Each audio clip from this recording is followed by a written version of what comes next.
Last night I watched the Utah Jazz make pretty easy work of the LeBron-less Lakers despite D'Angelo Russell having 39 points and Anthony Davis recording a sad triple-double. In their last 16 games, the Utah Jazz is 12-4, and in their last 5 games, the team is 5-0, which is currently the league leading win streak in the NBA. Including good wins against the Los Angeles Lakers last night, an 11-point win against Philadelphia, a 16-point win against the Milwaukee Bucks, a 32-point win against Toronto, and a 13-point victory against the Denver Nuggets. Needless to say, these are some great wins. During this stretch, Will Hardy has been coaching his ass off, and the players have been performing like they do not want to be traded. Which is interesting because the last few weeks we've heard nothing but trade rumors sparking up about the Utah Jazz despite their recent success. The Jazz are currently the 9th seed, a game over 500 and 2 games ahead of the Rockets and Lakers, which leads me to ask the question, what is going on with the Utah Jazz and how should they proceed? Today's video will be discussing some outlying performers and some players I think that will be moved, and then we'll wrap it up talking about if I think they'll make the play-in, the playoffs, or completely miss it. We are on the road to 3,000 subscribers, so if you're new here, please be sure to consider hitting the subscribe button as we are uploading 4 to 5 NBA related videos a week, and some months like March or December we do daily upload. Without further ado, let's get straight into this thing, talking about Collin Sextron. In Collin's last 20 games, he's averaging 21 points and 4 assists a night, with the average of plus 18 on the box plus minus. Collin's game has always been very interesting to anyone who's ever watched him, from the collegiate level to the NBA level. I mean, it's no secret at all why he was such a big part of the Donovan Mitchell trade. Obviously, he was a sign and trade. I believe he inked a 4-year, $80 million contract. And then Lauri&Clarkson kind of blew up and was the center, all-star, all-NBA caliber player, the focal point of that trade. If you skip back to when that trade happened, guys, I can promise you and assure you that the Utah Jazz were not trading Donovan Mitchell in the hopes that Lauri&Clarkson was going to be an all-NBA talent. However, the injury and recency bias that happened with Collin Sextron, it can do a lot to a man or a woman's perception of an NBA player. Collin Sextron plays hungry, not only on offense but defense as well. He often plays every possession as if any second Will Hardy will blow the whistle and take him out of the game. He's diving on loose balls constantly, he's screaming communication on defense, he's hustling in transition, and last night we saw a lot of him just catching lobs that you'd never think a guy of his size would. He's very quick on offense, he's explosive with a pretty solid jump shot as he's shooting 37.5% from 3 in his last 20 games. Collin isn't a franchise guy by any means, at least not yet in year 6. He hasn't exactly shown just that. However, he has shown that he is more than a capable scorer, and he's shown this in a couple different systems as he was great in Cleveland before his injury, even though it was, Sexland was a undersized backcourt. And honestly, if he were to be dealt at this deadline, his value would be more than most teams probably have to offer, because I would like to say it's tremendously high. The next guys aside Collin Sextron with value would be Lauri&Clarkson and Jordan Clarkson.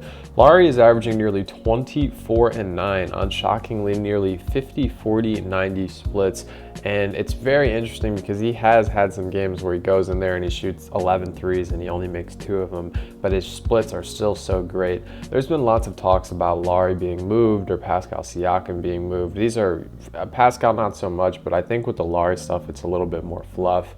I do understand that teams are looking for a 4 who can stretch the floor and create their own basket, play a little bit of defense.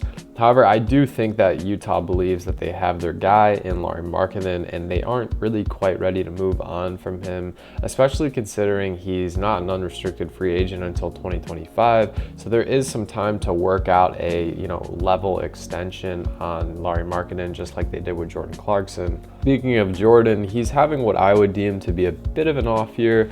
The stats are still pretty good. He's averaging 18-5, but the thing is, it's a little bit inefficient for him. He's shooting around 30% from 3 on the season. His last 5 games, they've stepped up a bit. He's shooting, 34% from the 3, but still that's not that great.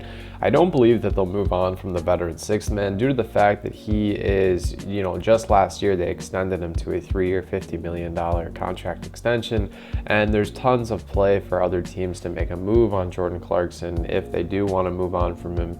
I think as long as Jordan's playing, his value is never really going to be low because he is a great scoring threat on the bench, even in the starting unit. However, I just don't see the Jazz wanting to move on from a guy like him. Especially at this point in his career, he's just a great guy to have in the locker room for Keyonte George, for Collin Sexton, for Ochai Agbaji, all these guys. Some other notable names I'd like to mention before we get into the trade talks. I want to give props to Keyonte George, Walker Kessler, and Ochai Agbaji. These are just some young guys who are really getting it done. Walker Kessler is quietly third in the NBA in blocks per game. I think he's averaging 2.7 as of last night. Monster defender, really great patience. I love Walker Kessler's game. I made a video last year talking about how I thought he would be a breakout star, maybe a defensive player of the year one day. That's neither here nor there. Keyonte is figuring a lot out on offense. Keyonte is definitely doing a little bit more than Ochai Agbaji, but I like what I'm seeing in limited minutes from these guys. I just feel like Keyonte has such a patient approach to offense, but with the patience, he's still very, very explosive, which I do enjoy. Now moving on to the guys that I think are prone to be moved at the deadline, as the Jazz have vocalized that not everyone is safe outside of pretty much Lauri&Clarkson. I think they're going to move on from the veteran forward Kelly Olynyk, and this has nothing to do with his on-the-court play. I do think they're selling while the value's high, and they just have a lot of forward play already with the addition of John Collins. Obviously, Lauri&Clarkson is your forward. You have Walker Kessler. They've been playing Talen Horton-Tucker at point guard recently, but he still can be a forward. So I do think Kelly Olynyk will be moved. Talen Horton-Tucker Jr. is another name that I think could be moved.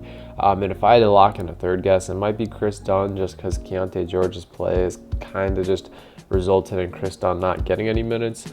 I don't know what the value is for a guy like Chris Dunn, but for THT and Kelly Olynyk, I'm sure they could definitely yield some type of draft capital, especially for Kelly Olynyk, if the Nets are asking for 2 first-round picks for Dorian Finney-Smith. So all this leads to the question, do the Jazz keep these guys and try to make the playoffs, or do they sell out and try to trade as many things for assets and capital? In my opinion, it doesn't really matter. I think the Utah Jazz should stay in contention. I don't think they should blow anything up or move too fast. And this mainly has to do with the Donovan Mitchell and Rudy Gobert trade. They got back, 5, 6, 7 first-round picks in that trade. I don't think it really matters for them to have a year where they're, the middle of the pack. Not only do I think that it doesn't make sense for them to blow it up, but I think they could make the playoffs. I don't think they have a first-round upset in them, but I do think that with the way that the Lakers are playing, the way that the Rockets are playing, the way that the Warriors are playing, even the Suns, if they're unhealthy, I do think they could pull off a play-in upset.